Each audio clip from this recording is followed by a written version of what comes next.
Bonjour à toutes et à tous, bienvenue sur ma vie d'aspi. Je vous souhaite le beau bonjour en espérant que de votre côté ça va bien. Si tu es un papa qui peut-être va regarder la vidéo, ben, j'en profite pour te souhaiter une bonne fête des pères. Peut-être que ton enfant est autiste, peut-être qu'il est neurotypique, peut-être que tu fais juste regarder la vidéo comme ça parce que dans ton entourage, peut-être que tu connais une personne autiste. Mais bref, si tu es un papa, je te souhaite une bonne fête des pères. C'est ta journée. Euh, Sans le savoir, j'étais censé d'aller faire ma petite marche de santé au bord de l'eau. Mais finalement, les plans ont changé pour ce soir de mon côté. Alors, je vais rester un petit peu plus dans l'est de Montréal. Et puis, sans le savoir, je me suis assis ici parce que, bon, c'est quand même chaud aujourd'hui. Puis, je me suis dit, je vais prendre un petit peu de soleil. Et par simple hasard, si je regarde à ma gauche, au loin, je peux voir ma fenêtre de chambre. Alors, je suis dans un parc tout près de chez moi. Et puis, j'ai passé mon enfance finalement à ce parc-ci, qui se nomme, je pense, le parc Hébert. Et j'entends les enfants au loin se baigner dans une petite piscine qui a été adaptée pour les familles. Et j'ai passé toute mon adolescence, souvent l'été, à cette petite piscine-là. Je sais pas si on peut voir. Où il y a le cabanon là-bas. Bref, c'est une petite piscine. Puis moi, ben, je sais pas si on peut voir rapidement. Alors, si je m'assieds ici, je sais pas si au loin on peut distinguer les blocs appartements. Il y a comme une ligne blanche et moi j'étais au milieu, au deuxième étage. C'était la fenêtre de ma chambre. Pendant que j'habitais avec mon père, à l'époque qui était vivant, mais depuis son décès, j'ai dû déménager. Alors, j'ai voulu partager avec vous ma vidéo aujourd'hui. Je me suis dit, si ça peut aider une personne, ben tant mieux. Être autiste, lorsqu'on est adulte, on est tous différents les uns les autres, mais je présume qu'on a une chose en commun, c'est qu'on a reçu un diagnostic d'autisme. Le fait d'avoir un diagnostic, c'est tout de même une différence. Je regardais un reportage hier en soirée sur un père qui avait une petite fille à l'école primaire et la petite fille se faisait taquiner par rapport à son handicap et elle a été diagnostiquée autiste. Alors voyez-vous, en 2021, l'autisme, est-ce que c'est un handicap? C'est une différence? Je pense que je ne sais pas quoi répondre à ça. Je m'aperçois tout de même que c'est une forme d'handicap. Je le perçois comme ça. Peut-être que j'ai pas raison, mais je vois une différence dans mon agissement. Je vois une différence dans mon parcours de vie, où j'en suis rendu aujourd'hui. J'ai beaucoup de blocages. Alors, ça peut être une différence, ça peut être un handicap. Il y a des gens qui vont le percevoir différemment. Mais bon, alors la différence, elle est là. Mais j'ai jamais abandonné. Je me suis toujours accepté comme que je suis.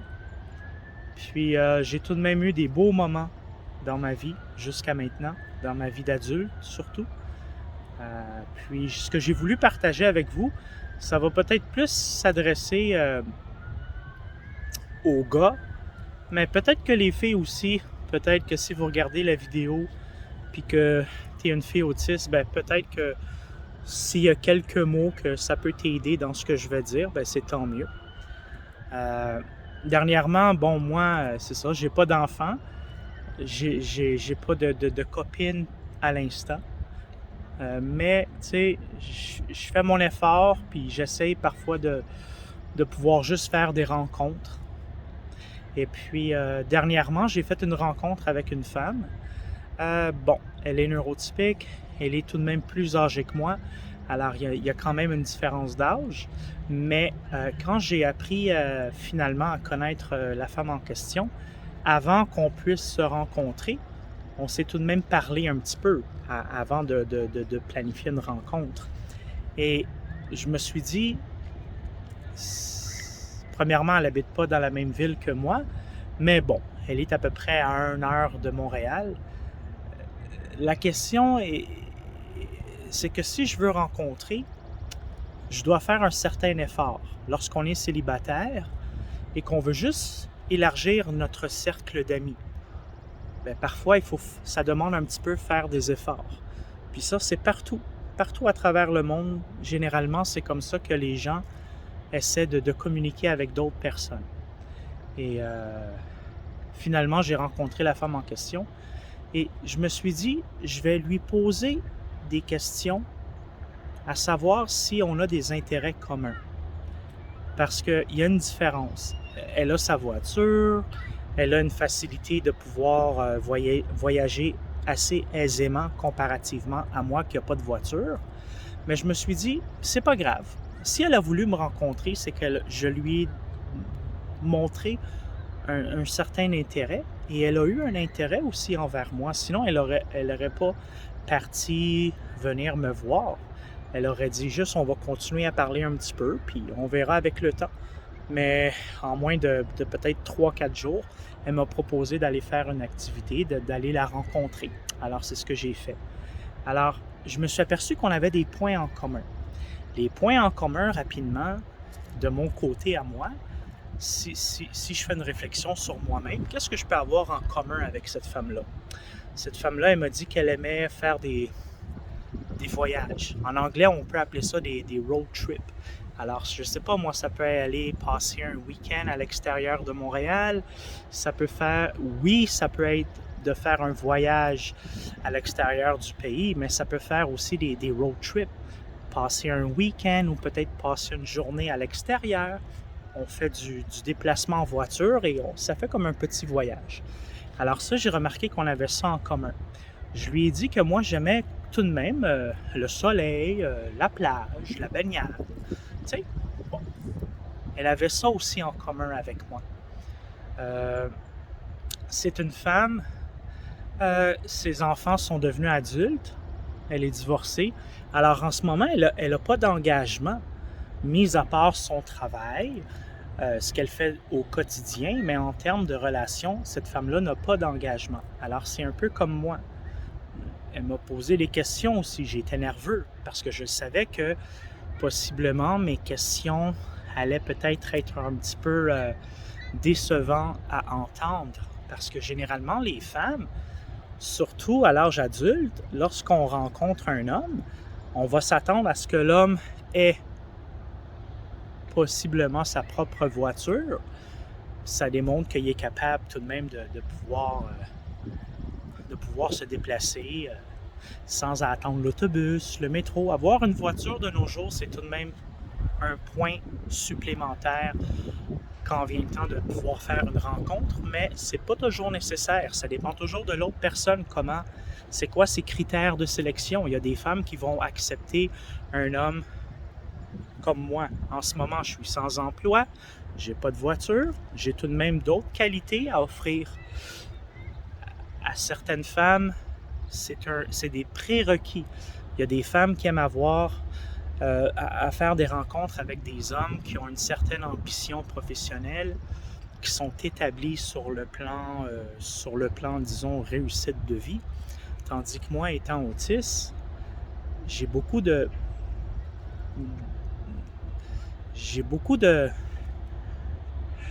peut-être de critères que certaines femmes vont rechercher que je n'ai pas. Mais c'est pas grave. Alors, ça s'est bien passé finalement la rencontre. J'étais nerveux parce que, mais voyez-vous ce que je veux dire aussi, l'importance à vous, mes amis autistes qui regardez la vidéo, parfois quand on fait des nouvelles rencontres, c'est pas nécessairement qu'on veut bien paraître, mais on n'ose pas toujours dire la vérité sur notre situation. Mais moi, j'ai dit tout de suite à la femme en question, j'ai pas de char, pour le moment je travaille pas, c'est ça. Si ça te convient, good. Si je te conviens pas, c'est correct. Il y a plein d'autres gars qui sont célibataires que peut-être tu vas t'entendre avec eux autres. dire la vérité. Parfois, ça demande du courage. Parfois, on a peur de se faire rejeter par la personne parce qu'on n'est pas au même niveau. Mais c'est pas grave. C'est important de dire la vérité, surtout à l'âge adulte, quand on rencontre une nouvelle personne. Parfois, on n'ose pas toujours dire ci, ça, mais je pense que la vérité, c'est toujours la meilleure chose à dire. Parfois, lorsqu'on ne mentionne pas la vérité, ça peut effectivement passer pour un certain laps de temps, mais la personne va toujours, avec le temps, s'apercevoir de notre comportement, un peu de notre quotidien, de notre façon de parler verbalement, de notre gestuelle corporelle. Alors, dire la vérité, je pense que c'est toujours un point supplémentaire positif. Elle m'a proposé dernièrement possiblement d'aller en Ontario, à la plage Ontario, passer un petit, probablement week-end, que ça va être ensoleillé. Alors voyez-vous, elle m'a proposé ça. On a tous les deux en commun, on aime le soleil, on aime la plage. Elle m'a dit qu'en Ontario, il y avait de belles plages. Et c'est une femme qui aime se déplacer. Hein? Elle n'a pas d'engagement. Alors je lui ai dit, c'est une bonne idée, ça, un week-end soleil, je suis partant. Maintenant, à savoir, la relation, elle va se développer comment? Je lui ai dit que je m'attends rien de trop sérieux. Je lui ai dit comme ça en blague, je ne veux pas me marier demain matin, en voulant dire, on peut développer une certaine chimie, moi et toi. On peut faire des activités, on peut aller passer un week-end à quelque part. Je présume que ça inclut aussi des petites relations sexuelles, parce que veux pas, je présume qu'il va y avoir une certaine chimie, il va y avoir le toucher. La dernière fois, je lui ai demandé, est-ce que je peux jouer dans tes cheveux? J'aime ça, jouer dans tes cheveux. Elle a des longs cheveux, j'aime ça. Oh, j'ai pris une chance. Elle m'a dit, non, j'aime ça me faire jouer dans les cheveux. Alors, quand la soirée s'est terminée, elle m'a rapporté vers une station de métro. Et j'étais dans la voiture, puis je me suis dit, je vais jouer dans ses cheveux, c'est le fun. C'est tout. C'est pas grave. Quand on le demande gentiment, pas trop direct, parfois c'est un oui, parfois c'est un non. Bon. Alors, c'est ça que j'ai voulu partager avec vous. Hein? Des fois, c'est pas toujours facile de faire des nouvelles rencontres. Puis, je parle pour moi aussi parce que c'est difficile pour moi. Ça me demande beaucoup de courage, puis ça me demande beaucoup d'une certaine détermination. Parce que quand on rencontre une nouvelle personne, il faut parler. Parfois, il y en a tout le temps un qui parle plus que l'autre. Parfois, on est deux personnes qui peuvent être timides. Parfois, c'est l'autre personne est moins timide. Et parfois, on est à peu près au même niveau. Alors, moi, je suis une personne de nature, malgré tout, qui parle beaucoup et qui est très curieux. Alors, parfois, je vais poser des questions, pas nécessairement privées, mais des fois des questions que les gens ne vont pas s'attendre à ce que je pose des questions. Et cette femme-là me l'a fait remarquer. Elle m'a dit, « My God, tu poses donc bien des questions. » Colin, tu sais, c'est pas négatif, mais elle me l'a dit. Alors moi, j'ai pris ça en considération. Parfois, il y a les mollos, pas trop poser de questions, poser les questions intérêt, les questions qui vont faire en sorte, est-ce que je vais la revoir, cette personne-là, ou pas? En gros, ça s'est bien passé, c'est positif. Elle m'a dit qu'elle avait une fille qui habitait en Ontario. Alors, c'est de ça aussi probablement qui est arrivé. Elle a parlé à sa fille. « Ah, j'ai rencontré quelqu'un, peut-être qu'on va aller passer la journée chez toi, puis je vais emmener mon ami à la plage en Ontario. » Alors, je lui ai dit, il n'y a pas de problème, ça va être le fun. Mais tu sais, je sais pas, moi, dans le futur, où ça va amener cette relation-là. Parfois, à l'âge adulte, on a beaucoup d'expérience dans les relations interpersonnelles, dans les relations amoureuses avec les femmes. Je parle pour moi qui est un homme hétérosexuel. Je sais que dans la communauté autiste, il y a des personnes qui sont bisexuelles, qui sont transgenres, qui sont polyamour. C'est un nouveau terme que j'ai découvert ça dernièrement, le polyamour. Supposément que dans la communauté autiste, il y a beaucoup de couples qui sont ensemble, mais qui sont dans ce que l'on appelle un réseau de polyamour. Alors, bon, il ne faut pas généraliser non plus, mais je me suis aperçu que dans cette sphère-là, le polyamour, c'est une autre option qui s'offre finalement à tout le monde, mais ce n'est pas tout le monde qui va vouloir adhérer à ce genre de mode de vie-là.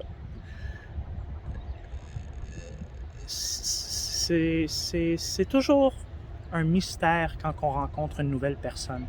On ne sait pas comment ça va se dérouler. Parfois, ça peut se dérouler avec un petit peu de sous-entendu. Parfois, ça peut se dérouler super agréablement.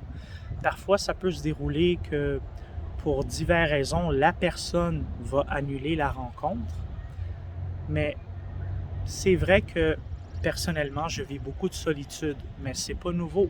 Adolescent, j'étais parfois assez souvent solitaire. Dans ma vie d'adulte, malgré que j'étais chanteur à un certain moment, que je faisais des collaborations, que je sortais beaucoup en boîte de nuit, mon réseau d'amis était un petit peu plus varié, mais j'ai toujours été la même personne que je suis en ce moment. J'approche la quarantaine, je suis plus conscient que je suis une personne à la base qui aime peut-être la solitude. J'aime ça être accompagné de mes amis ou j'aime ça faire des nouvelles rencontres. Mais parfois, ça me demande beaucoup. Ça me demande beaucoup d'efforts, surtout socialement, parce que je sais que je suis pas au même niveau que les autres hommes de mon âge. Hein? Elle m'a posé la question, la femme en question. Comment ça, tu n'as pas d'enfant? Tu approches la quarantaine, tu n'as jamais voulu avoir d'enfant? Elle m'a dit des questions. C'est quoi la plus longue relation que tu as eue avec une femme? Pourquoi que ça ne fonctionne plus avec tes ex-copines? C'est peut-être des questions qui est normal à poser. Peut-être qu'il y a des femmes qui n'auraient pas posé ce genre de questions-là, mais je devais être prêt à lui donner une réponse. Hein? Si la personne me pose une question, je dois lui donner une réponse. Si je ne lui donne pas de réponse, c'est mon choix. Et c'est son choix à elle de pouvoir interpréter ça. Est-ce que c'est parce qu'il y a des choses à me cacher? Est-ce que c'est parce qu'il ne veut pas parler de son passé? Moi aussi, je lui ai posé des questions. Alors, voyez-vous, c'est très important, les amis, quand on fait des nouvelles rencontres, des rencontres, d'essayer de trouver c'est quoi les points en commun avec la personne qu'on va rencontrer. Essayons de poser des questions. Si on a des choses en commun, est-ce que tu aimes aller au cinéma? Oui ou non? Est-ce que tu aimes faire des petits voyages? Oui ou non? Est-ce que tu aimes la lecture? Oui ou non? Est-ce que tu es une personne qui aime faire des sports? Est-ce que tu es une personne qui aime simplement, souvent, rester à la maison, regarder la télévision? Il y a des personnes qui sont comme ça, qui sont bien dans leur maison, qui ne veulent pas trop sortir. Alors, c'est ce que j'ai voulu partager avec vous, rapidement comme ça. C'est ce qui me sortait de la tête. Et puis, moi, je suis fier de moi. Hein? Je suis fier de moi. J'ai fait ce que j'avais à faire. Puis l'avenir nous le dira où ce que ça va amener, où ce que ça va aller. Mais fort probable que dans les week-ends à venir, je vais aller passer un petit week-end en Ontario. Puis j'imagine que ça va être plaisant. On dit qu'en Ontario, il y a des belles plages. Hein? Ça peut être le fun. Maintenant, c'est sûr que si vous regardez la vidéo et que vous êtes en France, en France, c'est un paysage différent, c'est une culture différente, mais ça reste que la communauté autiste, elle est présente au Canada, elle est présente en France, elle est présente partout à travers le monde. Alors, si vous êtes une personne qui regardez la vidéo, que vous êtes en Europe, je suis sûr que dans ce que j'ai expliqué, vous allez peut-être vous reconnaître un petit peu à l'intérieur de vous. Parce que finalement, être autiste, il y a différents stades d'autisme. Mais si je parle du syndrome d'Asperger, si je parle d'une personne TSA, je pense qu'on a des points en commun. Effectivement, s'il y a une personne qui est autiste avec déficience intellectuelle, alors c'est une autre forme d'autisme. Alors c'est pas pareil. Hein? C'est une autre façon de vivre. Ayant la déficience intellectuelle, alors c'est différent, c'est tout. Mais bon, j'espère que la vidéo a apporté un certain aspect positif. Moi, je suis fier de moi, j'ai voulu le partager avec vous. Puis je me suis dit, j'ai rien à perdre. Dans la vie, on n'a rien à perdre. Puis rappelez-vous d'une chose, les amis. Je ne vous connais pas, peut-être que vous êtes adolescent, adolescente, peut-être que vous êtes dans votre parcours de vingtaine, de trentaine. Mais moi, j'approche la quarantaine, puis je vais vous dire que la vie passe, le temps passe très rapidement. Et parfois, il y a des choses qu'on n'ose pas faire dans la vie. Mais dites-vous qu'il n'y a personne de parfait. Que ce soit moi, que ce soit mes voisins, que ce soit n'importe qui.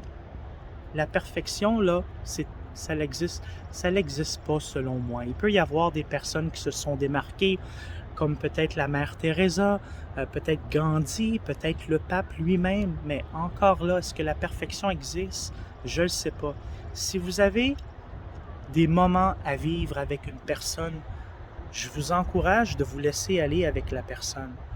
De ne pas essayer de penser aux conséquences ou est-ce que je fais bien de faire ça ou pas. Hein? Moi, je m'aperçois que la vie passe tellement vite et puis il n'y a rien de parfait dans la vie. Parfois, il peut y avoir des situations que c'est pas parfait, mais j'ai osé faire ce que j'avais à faire, puis finalement, ben, ça s'est bien passé. Et ça, c'est partout. C'est peut-être faire une activité, c'est peut-être de demander à un ami, à une amie, est-ce que ça te tente de venir avec moi au cinéma? J'aimerais ça qu'on aille au cinéma ensemble. Est-ce que tu aimerais ça venir avec moi au magasin? Il y a plein il y a plein d'exemples qu'on pourrait nommer.